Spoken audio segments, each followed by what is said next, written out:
Previously on this stupid video series. I made a blob man.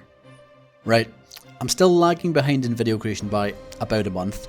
That was when I actually finished my digital painting in a new style challenge. So, as you may or may not know, or care, normally my process is idea, thumbnail maybe, sketch out the idea, clean it in line art, maybe shade or ink it, block out the colours, then draw the rest of the owl.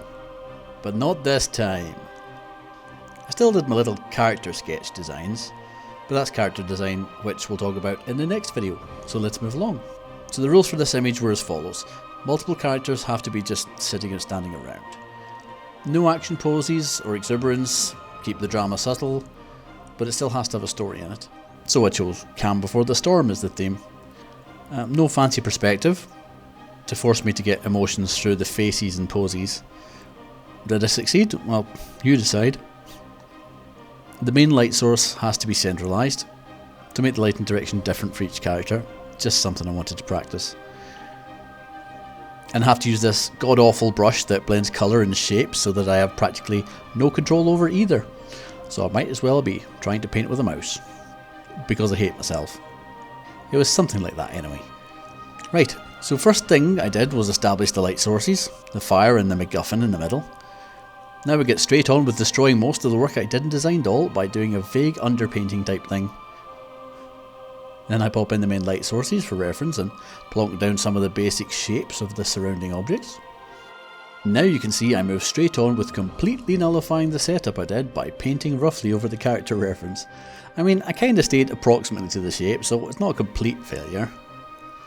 Oh, I made a little palette, which would have been right if I had only realised that I needed to put a lot more paint on it before it didn't mix the colours from the background. So you can have some clothes, I guess, and some jewellery, and facial features since I'm feeling generous. Now it's the bodyguard's turn. He's also half naked. And in the future he's going to lose that hand. No, not that one, the other one.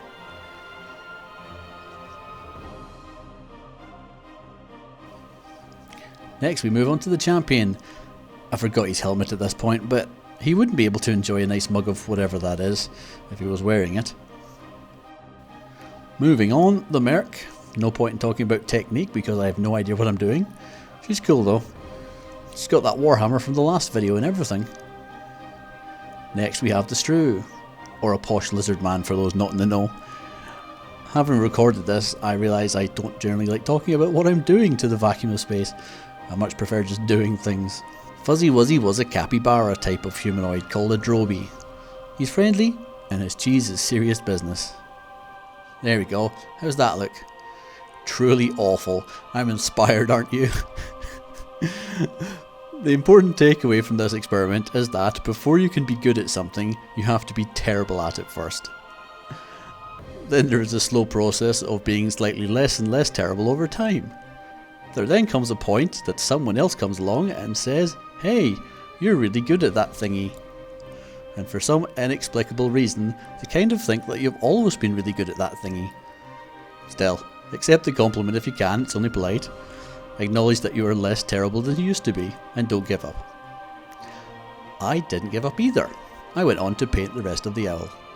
It's not perfect, but it's significantly less terrible. There's a lot going on in this final image, so I'll post it separately at some point to let you have a nosy. I hope you enjoyed watching me not enjoy talking about something that you likely didn't care about anyway.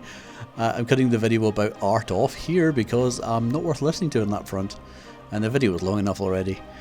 I will use the rest of the painting stop motion as a moving background when I return with the final part of this catastrophe, which is about making pre-made characters. Jeez. That statement will make more sense retrospectively, I hope. Bye for now.